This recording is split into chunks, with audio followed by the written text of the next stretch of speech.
Alrighty traders, George here, and time for a look at the weekend review. We've got so much to go through here. Let's get right into it. So for starters, at the beginning of the week, the trade calls that you saw on the bounce beam, we had this to work with for oil, up or down at this main location here for the primary setups, and something that looked pretty similar for the S&P. Okay, those were the primary setup areas. Here's what's happened. For oil, we had this price action here. We got short. It moved about 43 ticks in favor, but ultimately stopped out for a small loss there.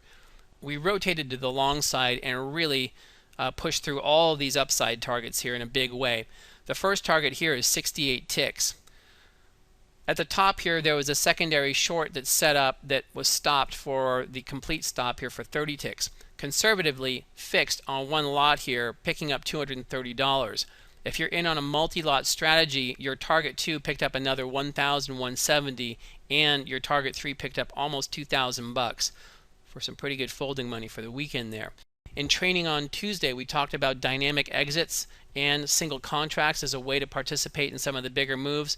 I just wanted to show you here that if you went dynamic on this guy here, you would have had one re-entry and boosted the ratio to 2 out of 4, but picked up 1,670 total there, which is sizable. Okay, so the takeaway, whether you're trading it as a beginning trader with just one contract fixed or you're more advanced, the takeaway is this: the trigger points, the small loss, the big profit potential. That's what it's all about, being a balance beam trader and knowing where that stuff is in advance.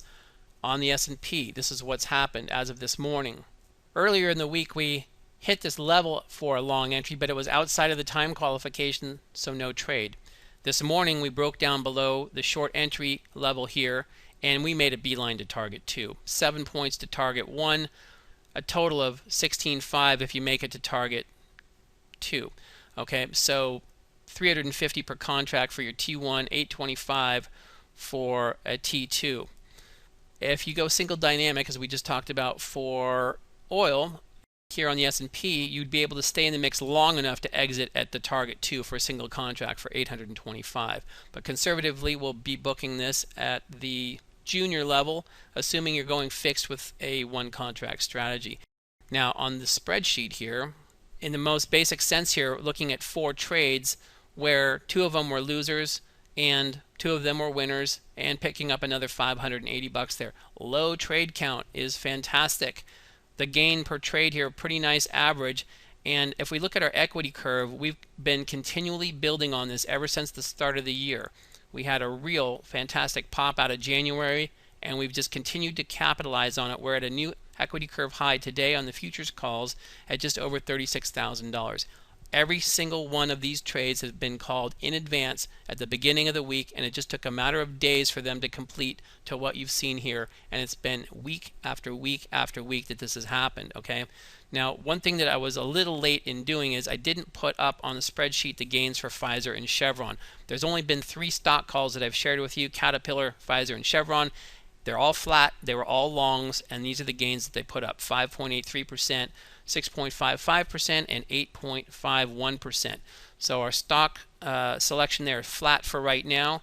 Futures flat going into the weekend. If you want to be a balance beam trader and learn how to do what I've been showing you guys here, or if you want to subscribe to these signals and get them in advance as well as my weekly alerts, use the link at the bottom of the video and you can be part of the balance beam family. For those of you that just signed up this week, we had an incredible seminar with a fantastic turnout. I know you're very excited to get going.